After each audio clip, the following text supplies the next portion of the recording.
it's a privilege and honor to be able to sit in front of you and talk to you.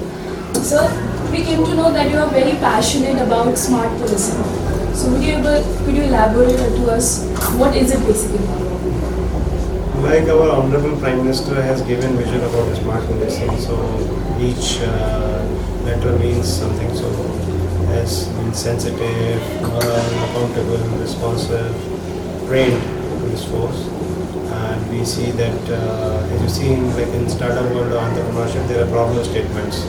So here also in policing you can see a lot of problem statements, like there is a problem of missing children, or crime against women, or cyber crime, or traffic jams. So these are n number of problems, more than 100 problems are there and need to be solved, and solved in an innovative approach. So how can we leverage technology to solve these problems with our existing manpower? So that's what I try to solve, and I try to come up with some innovative ways, and that's what smart policing is all about. So we are very pleased and honored on meeting you, such a high profile personality. I am feeling very proud of myself meeting you. Sir, you have been awarded with many awards, like you have been awarded the Commendation Disc, Silver, Platinum and Gold, and the SQC, and everyone here knows that the list goes pretty long. So how does it feel to be so much appreciated and recognized? See, life is a journey, it's not a destination. And awards or accolades, actually they are just like milestones in this journey, but the real pleasure is in journey.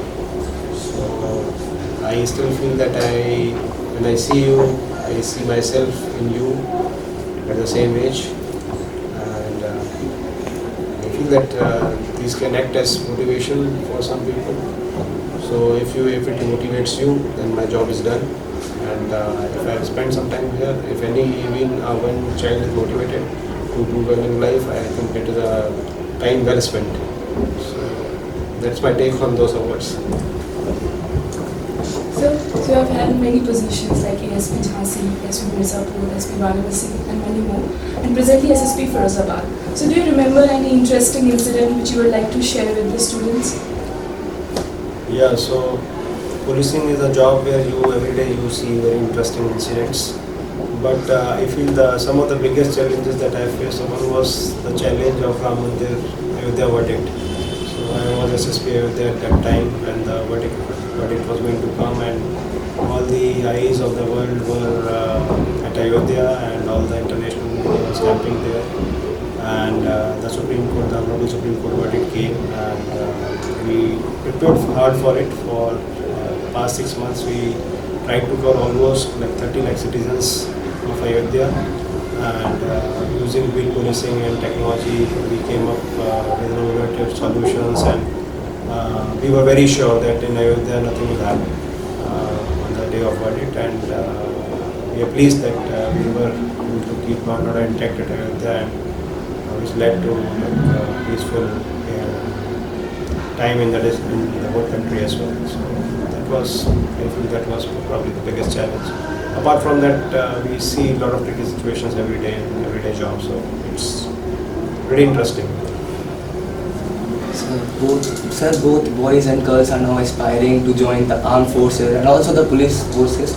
So what tip would you like to give these aspiring youths who are planning to help India in one way or the other?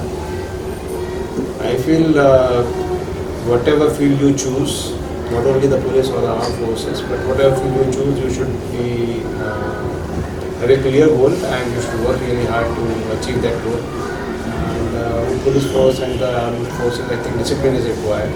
So even in the force, when you are there, the discipline is there, and to reach there also you have to discipline, because you have to crack the exams, and then there is student training also is very grueling. So I think that positive mindset and hard work will take you further, and you will achieve your dream. All the best. So you have done like many efforts in order to uplift the women. So could you please tell us about these green group initiatives? Yeah, so that's pretty interesting initiative where we were working with NGO called Hope. So it is Varanasi based NGO, and I was S.P. Mirzapur at that time. It was an Naxal infested region, and we thought that in those villages there were problems of alcoholism, gambling, and some activities also. So we thought, why not empower the women there, and they will make the village crime free. So we got those women and we gave them green saris and police smoking cards and karate training and self-defense and literacy training also. And once those groups were formed, so they were taking help of police and they were themselves were educating people, and we made those villages crime free. After the success of that initiative, we replicated that initiative in Jaunpur also, in Ayodhya as well. And now the Firozabad Green Group is almost going to get ready, so probably next month it will be launched, and we will focus on those areas, especially where there is an liquor problem. So that's something which is very close to me. Okay, so the last question of the day. What is your advice to the students? What message would you like to give? Only two messages, like you should have clarity of goal and also you should work hard. I see in India that we have really talented children here, and I have seen people who are working outside India as well.